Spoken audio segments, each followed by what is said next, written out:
আজকের সংখ্যালঘু কল্যাণ দপ্তরের উদ্যোগে যে ঋণ বিতরণ অনুষ্ঠান,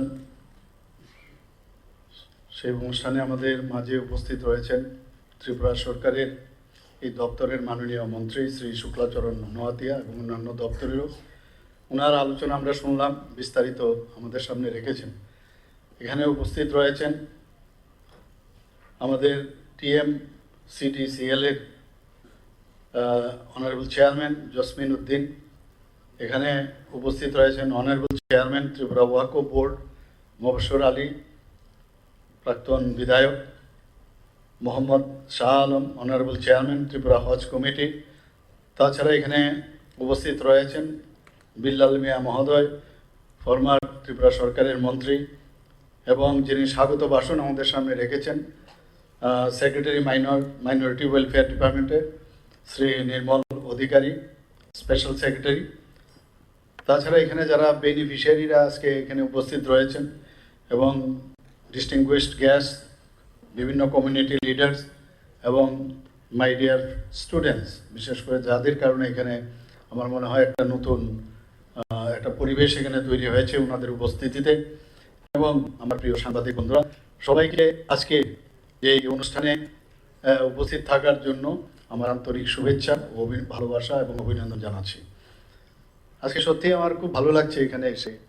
এত সুন্দরভাবে আমাদের যাদের কথা আমরা খালি বলি, আমরা অ্যাকচুয়ালি এটাই নর্মাল যে আমরা এইভাবেই সবাই একসাথে আমরা থাকতে চাই। এখানে আজকে যেভাবে বিভিন্ন কমিউনিটির সম্প্রদায়ের যারা এখানে সবাই উপস্থিত রয়েছেন, এখানে মুসলমান ধর্মাবলম্বী থেকে শুরু করে আমাদের খ্রিস্টান কমিউনিটির থেকে হোক, বুদ্ধিস্ট কমিউনিটির থেকে হোক, এবং এখানে আমি জানি না জৈন আছে কি না, তো শিখ সম্প্রদায়ের থেকে এসছেন। আমার দেখে এত ভালো লাগছে যে ইউনিটি ইন ডাইভার্সিটি, এই যে বিষয়টা, এটা একটা সাংঘাতিক খুশি লাগছে। একসাথে সবাই বসেছেন। ভারতে এরকমভাবেই থাকা উচিত। আমরা সবাই একসাথে মিলে, এই ত্রিপুরা বলুন আর ভারতবর্ষ বলুন, সবাই একসাথে মিলে আমরা এই দেশকে এগিয়ে নিয়ে যাব। মাননীয় প্রধানমন্ত্রীজি বারবার বলছেন সবকা সাথ সবকা বিকাশ, বিশ্বাস আর তার প্রয়াস। দেখুন, ওনার সম্পর্কে বা আমাদের সম্পর্কে অনেক সময় অনেকের অন্যরকম ধারণা থাকে। আপনারা জানেন মাননীয় প্রধানমন্ত্রীজি বিদেশে বেশিরভাগ মুসলিম কান্ট্রিতে উনি যান, ওনাকে সর্বোচ্চ যে উপাধি সেই সব কান্ট্রির থেকে দেন। অথচ আমাদের দেশের মধ্যে দেখা যায় নানা রকমভাবে ওনার সম্পর্কে বা আমাদের সম্পর্কে কথা বলে। আসলে চাই যে ভারতবর্ষে যারা আমাদের বিভিন্ন সম্প্রদায়ের যারা আছেন, আমরা সবাই ইউনাইটেড। এখানে বাইরের থেকে কেউ যদি এখানে ঢুকতে চায়, সেটা আমরা বাধা দেব। কোনো অন্য বাইরের থেকে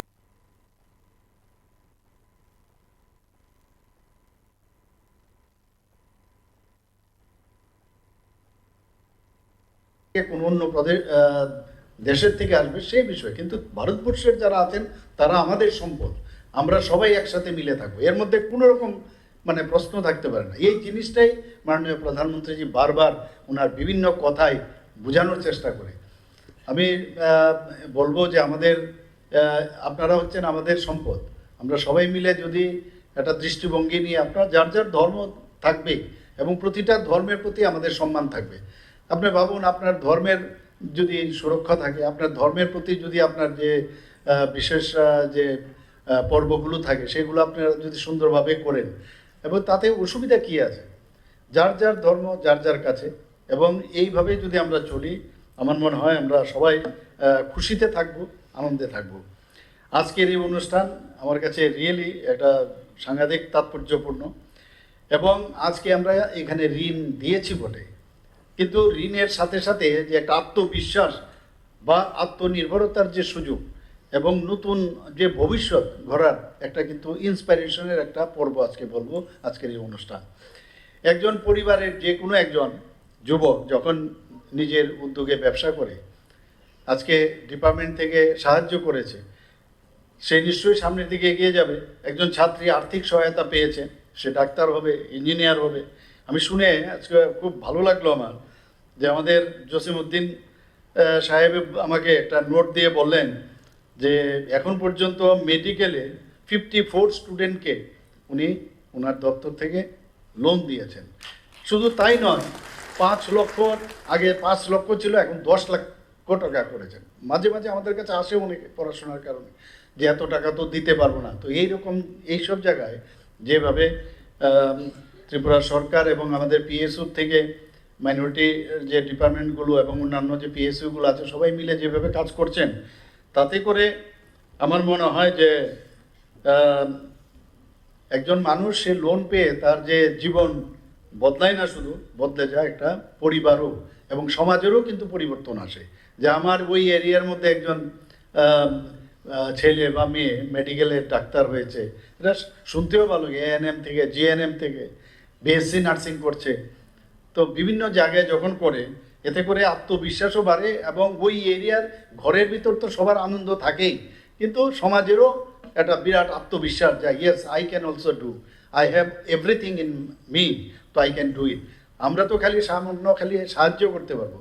আর কোনো অবস্থায় এটা যে স্বপ্ন দেখাটা খুব প্রয়োজন, এর মধ্যে কোনো রকম দুর্বলতার যেন প্রকাশ না পায়, সেটা সবাই মনে রাখতে হবে। আমি জানি এই কথাগুলো এখানে বিভিন্ন ধর্মাবলম্বী লোকরা আছেন, ওনারা এইগুলো বলেন ঠিকই, কিন্তু মাঝে মাঝে আমরা ডিস্ট্রাক্ট যাতে না হই, নিজেকে চেনা এবং নিজেকে সামনে যত বেশি চ্যালেঞ্জ থাকবে, আর চ্যালেঞ্জকে যত বেশি আমরা সেটিসাইড করে সামনের দিকে এগিয়ে যাব, তত বেশি আমরা কিন্তু শক্তমুক্ত হব। জীবন এরকমই, সবাই এখানে বেঁচে থাকবো না আমরা সারা জীবন, কিন্তু এমন কাজ করতে হবে যে কাজটা মানুষ সারা জীবন মনে রাখবে, এই চিন্তা ভাবনা নিয়ে আমাদের চলতে হবে। এবং ত্রিপুরার আমরা অত্যন্ত গর্ব বোধ করি, ত্রিপুরার বিভিন্ন সংস্কৃতি আছে, আপনারা সবাই জানেন। 19টা জনজাতি গোষ্ঠীর সংস্কৃতি, বাঙালি, মণিপুরি, সংখ্যালঘুদের আলাদা আলাদা, আপনার বিভিন্ন সংখ্যালঘু আমি যে নামগুলো বললাম তাদের আলাদা আলাদা তাদের রীতিনীতি। তো সবাই মিলে এই যে একটা ভাষা এবং বহু ধর্মের যে একটা অপূর্ব মিলনভূমি, তার নাম হচ্ছে ত্রিপুরা। সেখানে আমরা এর জন্য এটাই আমাদের বড় শক্তি, আমি যেটা বললাম ইউনিটি ইন ডাইভার্সিটি, তার উপর ভিত্তি করে আমার মনে আছে আমি যখন নমিনেশন পেয়ে, আমি প্রায় জায়গায় বলি, আমি যখন বাইরে গেলাম আমাকে প্রিন্সিপাল জিজ্ঞেস করছেন, পাটনাতে আমার সিট পড়েছিল, সেখানে আমি গেলাম, প্রিন্সিপাল তো বললে আপ কিস কোন জাত কা হো, আমি বললাম প্রিন্সিপাল আমার জাত জিজ্ঞেস করছে, বুঝতে পারলাম না। তো আমি বললাম আমি বাঙালি। আরে বাঙালি হো তো কুছ জাত হোগা না। তো এইরকম একটা অবস্থার মধ্যে আমরা ত্রিপুরার মধ্যে কিন্তু এগুলো ছিল না, বা আমার এখনো মাঝে মাঝে উস্কিয়ে দেয় অনেকে। তো এগুলো আমি বাধ্য হয়ে বললাম আমি বাঙালি, এবং আমার যে কোন রুমের মধ্যে আমার স্থান হবে, কোন আমার রুমমেট হবে, তার উপর ডিপেন্ড। জাস্ট ইমাজিন এইরকম একটা অবস্থা চলে। তো সেই জায়গা থেকে আমাদের বেরোতে হবে। ত্রিপুরা সত্যিই একটা সুন্দর জায়গা। এখানে আমরা যদি সুন্দরভাবে থাকতে চাই, রাজনৈতিক ফায়দা না উঠিয়ে সবার যদি মঙ্গল আমরা কামনা করি, এর থেকে বড় রাজনীতি আর কি হতে পারে? আমার মনে হয় যে আর কোনো রাজনীতি করার দরকার হয় না। তো সেইভাবে আমরা চলবো। এখানে যারা শিক্ষার্থীরা আছেন, কৃষকরা আছেন, শ্রমিকরা আছেন এবং বিভিন্ন উদ্যোক্তা যারা আছেন, আমরা ফার্স্ট হচ্ছে আমরা ত্রিপুরার ভারতবর্ষের নাগরিক। This is important. আমি ভারতবর্ষের নাগরিক, আমার যত বেনিফিশিয়ারি আছে, আমি তার হক আছে, আমার রাইট আছে, আমি সমস্ত সুযোগ সুবিধা আমার নিতে হবে। আজকে আমরা উন্নয়নের অধিকার সবার জন্য এই নীতি নিয়ে আমরা চলছে, আমাদের সরকার চলছে, মাননীয় প্রধানমন্ত্রীজি ওই আদর্শকে সামনে রেখে চলছে। আমি আজকে আমার কাছে যে কাগজটা দেওয়া হয়েছে, আমি দেখে অবাক হয়ে গেলাম, প্রায় 16% আজকে সংখ্যালঘু সম্প্রদায়ের বাস এই ত্রিপুরাতে।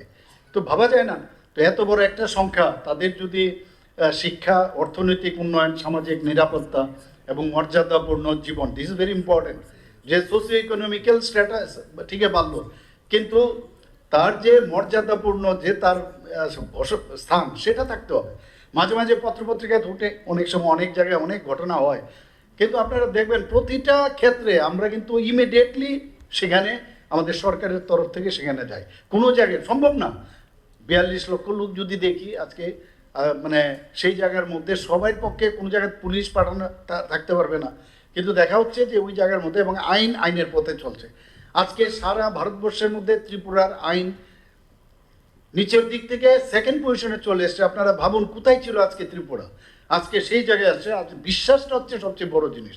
বিশ্বাসটা যতক্ষণ ধরে বিশ্বাস না আসবে, ততদিন ধরে যতই আমরা এই ধরনের অনুষ্ঠান করি, যতই আমরা মানুষকে জনসাধারণকে যতই আমরা আর্থিকভাবে সাহায্য করি, লাভের লাভ কিচ্ছু হবে না। মেইন হচ্ছে ট্রাস্ট।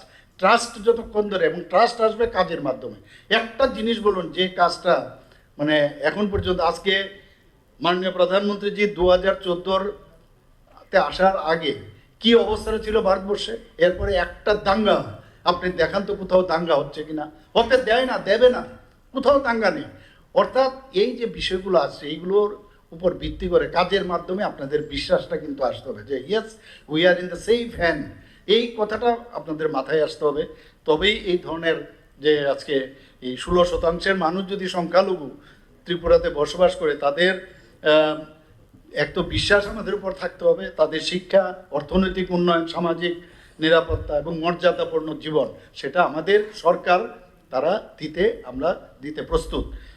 আজকে আমি আনন্দের সাথে বলতে চাই যে সংখ্যালঘু কল্যাণ দপ্তর এখানে এই কথাগুলো শুধু বলছে না, বাস্তব এবং ইতিবাচক পরিবর্তন আনতেও তারা কাজ করছে। এখানে আজ হাজার হাজার সংখ্যালঘু ছাত্রছাত্রী সরকারি বৃত্তি পাচ্ছে, মেধা পুরস্কার পাচ্ছে, বিশেষ আর্থিক সহায়তা পাচ্ছে, উচ্চ শিক্ষায় তারা যাচ্ছে, প্রফেশনাল যে ইনস্টিটিউট সেখানে যাচ্ছে।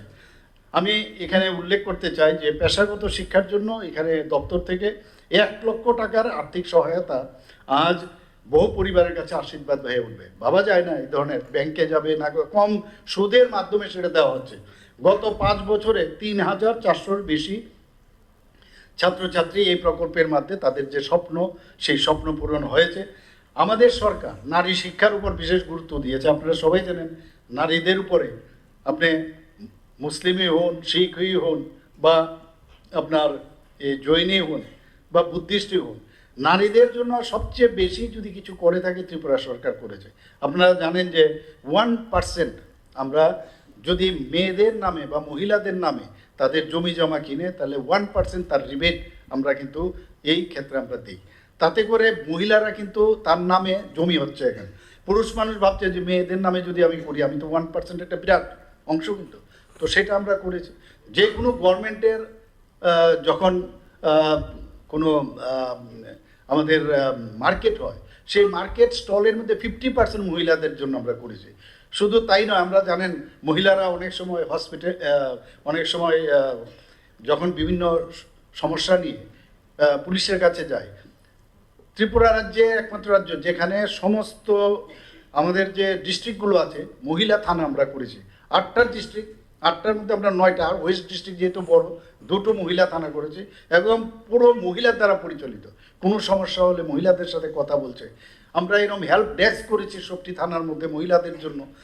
এইরকমভাবে মহিলাদের জন্য আমরা যা যা দরকার সেখানে করছি। মাননীয় প্রধানমন্ত্রীজি মহিলাদের, তাদেরকে সেফ রাখার জন্য, বাংলাদেশ পাকিস্তানে নেই, আমার কাছে যা খবর আছে পাকিস্তানে নেই এই বিষয়। এখানে 3 তালাকের যে বিষয়, অনেক এই নিয়ে বহু কেস হয়েছে। এই 3 তালাকের যাদের, এই মহিলাদের যেভাবে এই একটা, আমি বলবো যে এই কানুন যেটা ছিল মাননীয় প্রধানমন্ত্রীজি সেটাকে বিলোপ করেছে।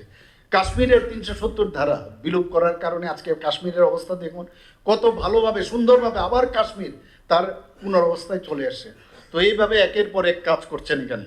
আজকে আমার মনে হয় যে আমাদের যে মুখ্যমন্ত্রী মেধাবী সংখ্যালঘু কন্যা স্বর্ণপদক এবং বেগম রুকেয়া পদক এই যে প্রদান করা হয়েছে, এখানে আমার মনে হয় যারা মেধাবী ছাত্রীরা আছেন তাদেরকে শুধু আমরা সম্মান জানাচ্ছি না, সমস্ত গোটা সমাজকে আমরা কিন্তু একটা বার্তা, একটা মেসেজ দিতে পেরেছি, এবং শক্তিশালী বার্তা যে একজন শিক্ষিত কন্যা মানেই একটি শিক্ষিত পরিবার। একজন মেয়ে যখন একটা পরিবারের মধ্যে সে যখন তার নিজেকে সেভাবে শিক্ষিত করে তোলে, তো একটা সাংঘাতিক একটা বিষয় দাঁড়ায় সেখানে। শিক্ষার পাশাপাশি অর্থনৈতিক স্বনির্ভরতা দরকার, এর জন্য বিভিন্ন ঋণের ব্যবস্থা রয়েছে। ত্রিপুরা মাইনরিটিস কোঅপারেটিভ ডেভেলপমেন্ট কর্পোরেশনের মাধ্যমে আমাকে জসিমউদ্দিন সাহেব বলছেন যে 5,88,00,000 টাকার বেশি ঋণ অলরেডি বিতরণ করা হয়েছে। গত বছর মুখ্যমন্ত্রী সংখ্যালঘু উন্নয়ন প্রকল্প, এ বিষয়ে আমার পূর্ববর্তী বক্তারা কথা বলেছেন, 2025 শুরু করা হয়েছে।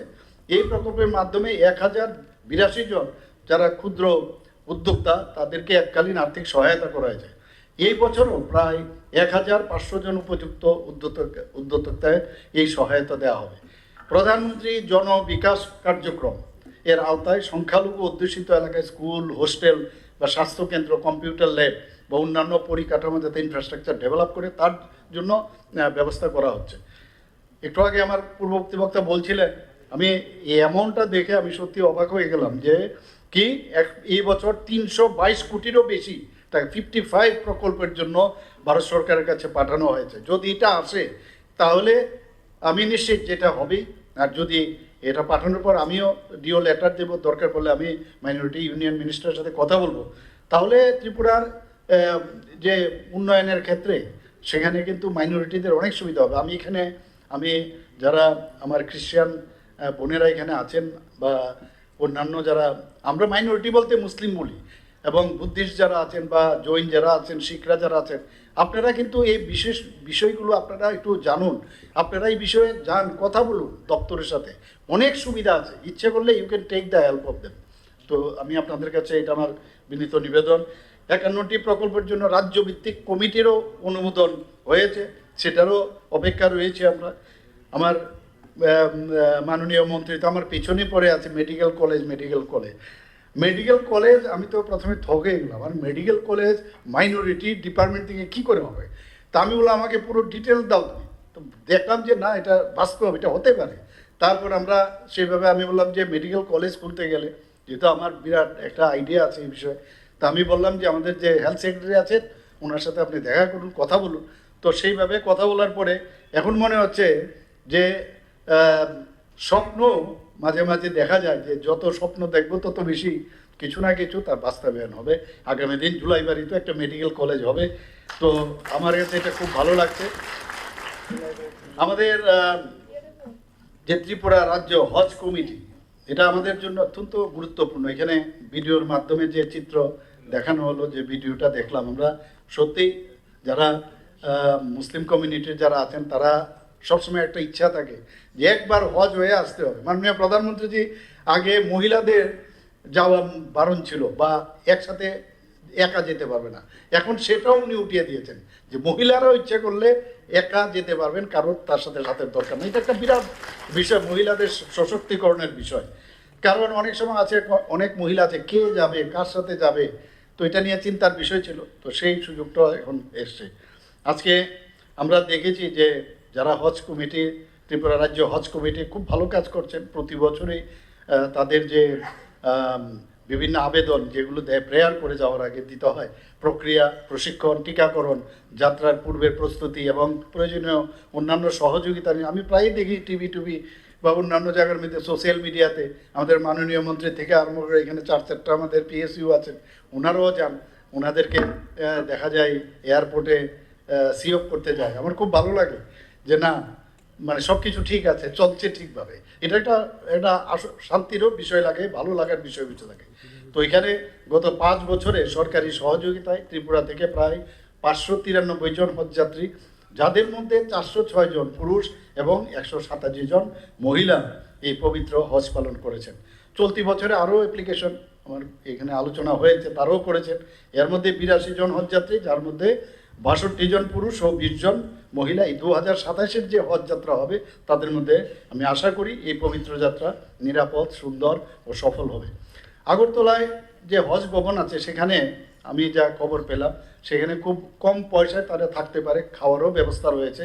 এবং এতে করে হজযাত্রীদের পাশাপাশি অন্যান্য, অনেকে জানেন না এই বিষয়ে, এটা হজযাত্রীর অর্থই না যে খালি মুসলিমদের জন্য। এখানে ইচ্ছে করলে অন্যান্য যারা আছেন সংখ্যালঘু সম্প্রদায়, তারাও কিন্তু সেখানে থাকতে পারেন, তার ইচ্ছা করে সেটাকে ব্যবহারে আনতে পারেন। আমি ত্রিপুরা ওয়াকফ বোর্ডের মাধ্যমে যে ওয়াকফ সম্পত্তি রক্ষণ, ওয়াকফ বোর্ড নিয়ে কত আলোচনা হয়েছে, আলটিমেটলি দেখুন সব কিছু শান্ত। মাননীয় প্রধানমন্ত্রী যে একবার যে কাজ করেন সত্যিই অবাক লাগে। আজকে সেটা দেখা গেল এই যে ওয়াকফ বোর্ড নিয়ে কত রকমের দুর্নীতি হয়েছে, এই দুর্নীতি সেখানে কিন্তু মাননীয় প্রধানমন্ত্রীজি সেখানে পৌঁছে যান, সেটাকে দমন করার চেষ্টা করেন। এবং আমরাও কিন্তু, দুর্নীতি হবে, কিছু করার নেই, অনেক জায়গায় হয়। আমি বারবার বলছি, বিভিন্ন জায়গায় যখনই দেখা যায় কোনো সমস্যা, এটাই যেভাবেই হোক আমরা দুর্নীতি প্রশ্রয় দেব না, এবং প্রয়োজনে হলে সেটাকে আমরা নতুনভাবে চিন্তা ভাবনা করব।